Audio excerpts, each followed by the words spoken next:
அனைவருக்குமே வணக்கம். சற்று முன் கிடைத்திருக்கக்கூடிய ஒரு மிக மிக முக்கியமான செய்தி ஒன்று வெளியாகி உள்ளது.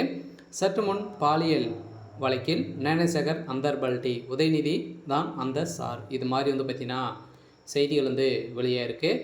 ஏற்கனவே அண்ணா பல்கலைக்கழகத்தில் நடந்த பாலியல் தொந்தரவின் அடிப்படையில் இதில் பார்த்தீங்கன்னா முக்கிய குற்றவாளியாக ஞானசேகர் அவர்கள் கைது செய்யப்பட்டு இப்போ இவருக்கு பார்த்தீங்கன்னா ஞானசேகர் அவர்களுக்கு நீதிமன்றம் இறுதி தீர்ப்பு வழங்கியிருக்காங்க. இந்த நிலையில் தான் இப்போ ஞானசேகர் அவர்கள் 30 ஆண்டுகள் சிறை தண்டனை ஆயுள் தண்டனை வழங்கியிருக்காங்க இல்லையா. இந்த நிலையில் தான் இப்போ அதிரடியாக உதயநிதி ஸ்டாலின் அவர்கள் பார்த்தீங்கன்னா உதயநிதி தான் அந்த சார், இவர் தான் அனைத்துமே செய்ய சொன்னார் அப்படின்ற மாதிரி இப்போ இவர் வாக்குமூலம் கொடுத்ததாக ஒரு தகவல் வெளியாகி வருது. இந்த நிலையில் தான் இந்த ஞானசேகருடைய ஆயுள் தண்டனை பார்த்தீங்கன்னா இப்போ ஸ்டாப் பண்ணி வச்சுருக்காங்க. இந்த நாள் தான் இப்போ தமிழகத்தில் பெரும் பரபரப்பை ஏற்படுத்தியிருக்கு. இதை பற்றி இந்த வீடியோவில் நம்ம முழுமையாக பார்க்கலாம்.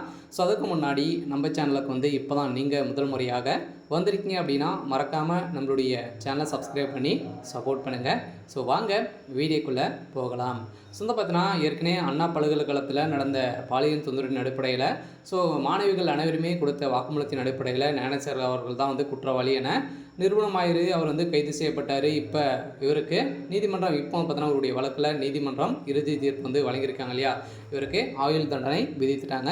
அதே மாதிரி தான் இந்த அண்ணா பல்கலைக்கழக மாணவி வழக்கில் நீதிமன்றம் முழுக்க அனைத்துமே சென்னை பல்கலைக்கழக மாணவி பாலியல் வன்கொடுமை செய்யப்பட்ட வழக்கில் கைதான ஞானசேகர்களுக்கு ஆயுள் தண்டனை விதித்து சென்னை மகளிர் நீதிமன்றம் தீர்ப்பளித்துள்ளது. மேலும் இவருக்கு 90,000 ரூபாய் அபராதமும் விதிக்கப்பட்டுள்ளது. இருந்தாலுமே ஞானசேகர் குறைந்தபட்சம் 30 ஆண்டுகள் தண்டனை அனுபவிக்க வேண்டும் என்றும் அதற்கு பிறகு அவரது விடுதலை குறித்து பரிசீலிக்கப்படும் என உத்தரவிட்டாங்க இல்லையா. இந்த நிலையில் இப்போ ஞானசேகர் அவர்கள் வாக்குமூலம் கொடுத்துருக்காரு. சொல்ல பார்த்தீங்கன்னா நான் எதுவுமே செய்யலை, அனைத்துமே அந்த சார் உதயநிதி தான் அப்படின்ற மாதிரி பார்த்தீங்கன்னா அவர் கத்தி கதறிய சம்பவம் பரபரப்பை ஏற்படுத்தியிருக்கு. இந்த நிலையில் தான் மகளிர் ஆணையம் மீண்டும் பார்த்தீங்கன்னா அதிரடியாக உதயநிதி மீது பார்வைப்பட்டிருக்கு. சில உதயநிதி அவர்களுக்கு இப்போ சமன் அனுப்பியிருக்காங்க. மீண்டும் பார்த்தீங்கன்னா உதயநிதி ஸ்டாலின் அவர்களும் இதில் சிக்க போகிறார். அதெல்லாம் உதயநிதிக்கு கதை முடிய போகுது. சில திமுகவில் இருக்கக்கூடிய முக்கிய புள்ளிகளும் சிக்க போகிறாங்க இல்லையா. திமுக சேர்ந்த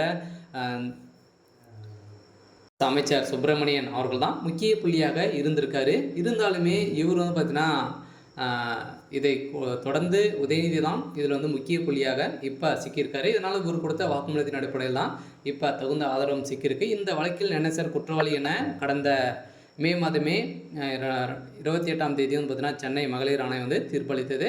அதே தான் இப்போ ஜூன் 2ஆம் தேதி அவருக்கு பார்த்தீங்கன்னா திருப்பி வழங்கிட்டாங்க. இவருக்கு ஆயுள் தண்டனை விதித்து 30 ஆண்டுகள் குறைந்தபட்சம் வழங்கியிருக்காங்க. அதே மாதிரி தான் உதயநிதிக்கு இந்த வழக்கில் கதை முடிய போகுது. இவரும் சிக்கியிருக்காரு. சரி, ஓகே. இன்னைக்கான அப்டேட் பார்த்தீங்கன்னா இதுதான். மறக்காமல் நம்மளுடைய சேனலை சப்ஸ்கிரைப் பண்ணி சப்போர்ட் பண்ணுங்கள். தேங்க்யூ.